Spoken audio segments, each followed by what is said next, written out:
Hi guys, welcome back to my channel Render Rebels. In today's video, we are going to talk about Kling 3.0 motion control and how you can use it to create some really amazing cinematic shots as you see in the movies, a fast pack action shots as well. So let me just play you what we are going to do today. So you can see this is a really fast motion scene. We are not doing a dancing character or something like that, but you can see the motion is really fast. And let me show you another example as well. So this is just now generated. I generated it by mistake, not by mistake. Basically, I was recording the video, but I forgot to press the record button. So this was generated. This was the thing that I was going to teach, but not an issue. I'm going to teach you again. So let's just see this. It's a 720p video. So you can see there is some blur here, but you saw the 1080p version as well, which was looking really good. So let's just learn how you can do this. And I'm going to use Freepik for this. And Freepik I am using because it's my go-to tool for daily usage for any commercial or freelancing work. And this is the second version that has been done. And you can see this is looking much better actually. And you can see the hair is also moving and I'm really liking this result. So let's just create something like this. And for that I have my own custom GPT setup, but I'm going to teach you how you can do it with chat GPT as well. So let's just click on new chat here and let's just upload the first frame of the video because I want this exact what we call a shot and angle. So let's just click on copy image. Let's just click on paste here and I'm going to paste a prompt that I have created. So you can just pause the video and copy this out as well by just screen grabbing it and uploading it to ChatGPT and tell it to extract the text from the image. So you can see I am going to use Nano Banana Pro because it's really excels when it comes to cinematic shots. I don't use Nano Banana 2 for this. I use Nano Banana 2 for editorial photography because it's a really best tool for that. But for cinematic realism, Nano Banana Pro is the winner. So you can see I have a prompt here. Give me a Nano Banana Pro prompt, cinematic result scene and lighting with lens flare and anamorphic depth of field. So you can see we have this here, anamorphic depth of field and lighting and lens flare. So that's what we are going for. On RE Alexa film camera, I want to show a boxer practicing in the ring, a mid shot in the boxing ring stadium without gloves. Okay, so let's just do with gloves. Okay, and we can update this prompt, practicing in a ring in the boxing ring stadium or in the boxing stadium, and we see with gloves and we see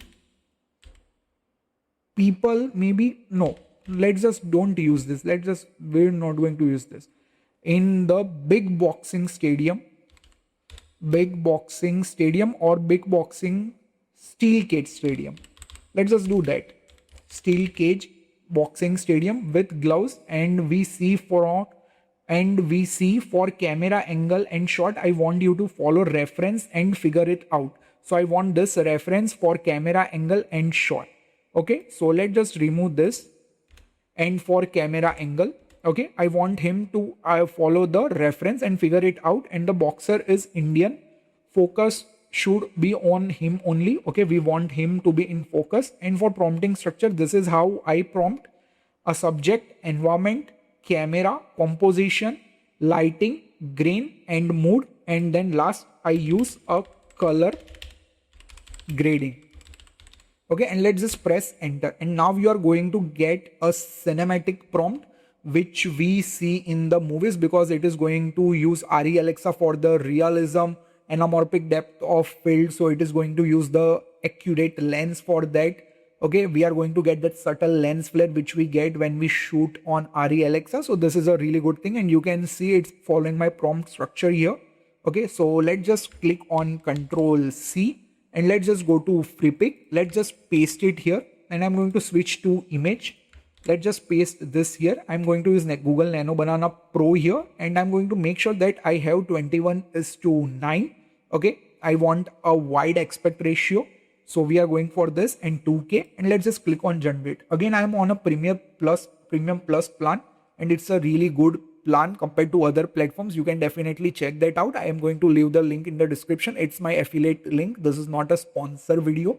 Okay, I hope Freepik sponsors me soon, but right now it's not a sponsor video. It's just a video that I have created because I use this workflow at my home as well and my freelance journey as well. So you can definitely check that affiliate link out, and it is going to help me somewhat, not that much, but somewhat.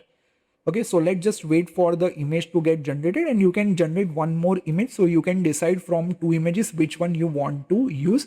And right now I have this free images because I am on a premium plus plan. I get unlimited images, and you can see here I have around like 800 images left. So you can see we have this here, but he's punching the boxing bag.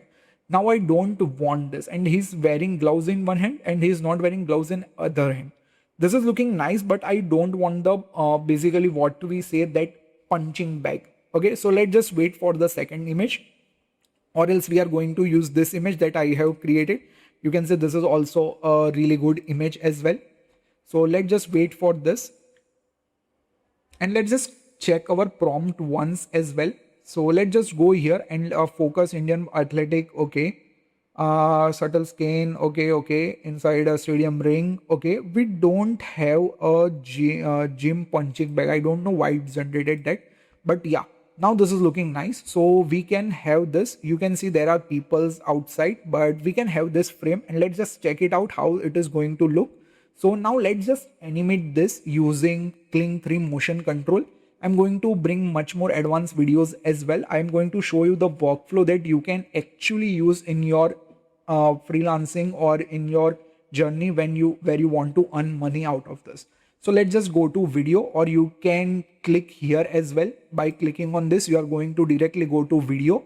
And here, if you click, you can see you have lots of models here. There are really lots of models, but I'm going to select what we say Kling 3.0 motion control. There are two motion controls, Kling 2.6, which is the older version, and this is the new version. So let's just click this. Now there are two things. We need a start frame. So let's just have this for a start frame, and we need a video. So I have the video ready here. So I have uploaded a video. You can definitely click on upload and upload the reference video. I have done that, and you can see this is the video that I am basically using. So let's just click on the video, and now we need a prompt for this. You can directly click on generate, but I would not recommend it. I would recommend, because we want a dynamic camera motion as well. So let's just write a prompt for that. Okay, so let's just go here. Let's just scroll downwards, and I have this thing here. So let's just click Control C, and let's just go here. And here I have written, I want a Kling 3 motion control prompt for the image that I have generated, like only that it should follow reference video motion. So motion and actions, which we have in the reference, and all. And for camera, dynamic camera that follows the object, like that I need prompt. Okay, it follows the object, not object, it follows the boxer. And let's just press enter. Okay, you can write in your own language.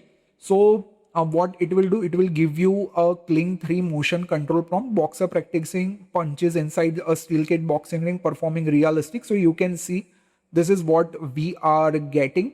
Okay, but I am going to say it here. I want a prompt that says image follows the reference video movements,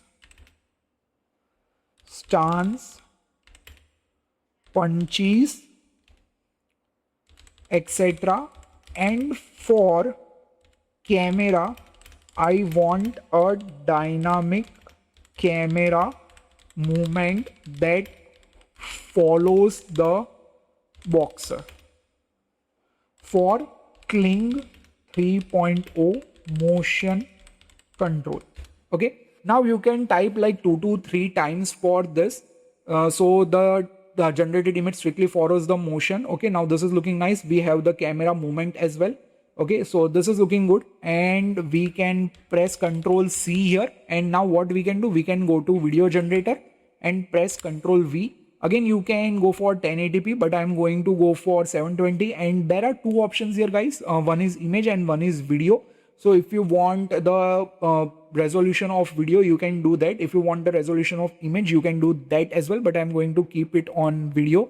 Okay, and then I'm going to click on generate, and once the image is generated, once the video is generated, I will be back and I will show you the final output, that how it is going to look. Now, before doing that, if I click on image, you will see, you will get a icon here which is says that adjust the selected area. So if you are using the image option here, scene image, it is going to basically adjust the timeline to like 10 seconds only. So if you are using this, you can adjust it by clicking on here, and you can adjust the time frame here whichever you want. But I am not going to do that. I'm just going to generate this out. So let's just wait till it is getting generated. I will be back once this is done. So I'm going to pause the video and be right back. I basically went ahead and did both the versions here. So I created motion control out of this and out of this as well. I will show you both the results so you can get the idea, but this one is my favorite here. Let me show you this one as well. I like this result for the lens flare and all that stuff, but there is somewhat morphing here going on. So maybe if I render it again, this will be get resolved. But this I like really a lot, because you can see this looks much more realistic. You can see that the punching bag is basically swinging as well. And you can see the movements are feeling really good here. The punches that he is throwing are also looking good. So let me just play it again for you guys. So this is nice, and this is just 720p. If you go for 1080p, the quality will be much improved. So I like this result a lot, and you can see we can see the shift in the focus as well from boxer to the background, from the background to the boxer. So that's a really good thing. So I hope you guys enjoy this video and learn how you can really create the cinematic shots using Kling Motion Control. And I am excited to see what you guys create. Also, let me know which version did you like the most, this one, the first that I showed you in the start of the video, or this one. According to me, the top two would be this and then this one. Okay, so I hope you guys enjoy this video. If you like this video, please press that like button, share it with your friends who wants to learn AI and are serious about this stuff. And I will see you next time. Till then, subscribe to my channel. Bye bye guys, take care.